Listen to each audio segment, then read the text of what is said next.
When violent fighting between South Sudan's militant factions forced thousands of civilians to seek shelter in UN peacekeeping bases, it was clear that conditions were terrible, unfit to accommodate the sheer number of internally displaced persons who needed proper resources such as food, shelter, education facilities, and health care.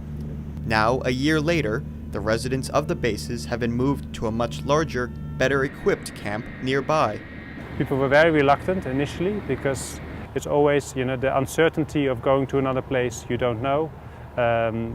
It takes a while for people to build the confidence that the other place is just as good or better, and in this case definitely better because people got a lot more space.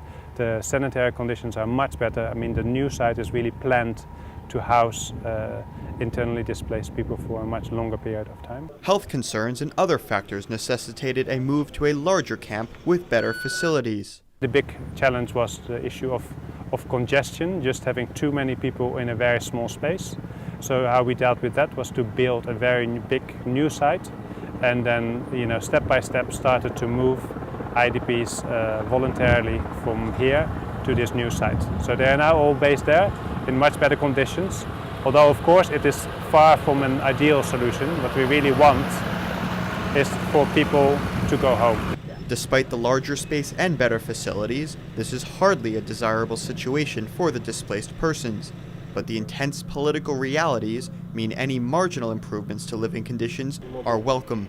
We have dealt with the immediate problems that we're facing these internally displaced people in our camp here.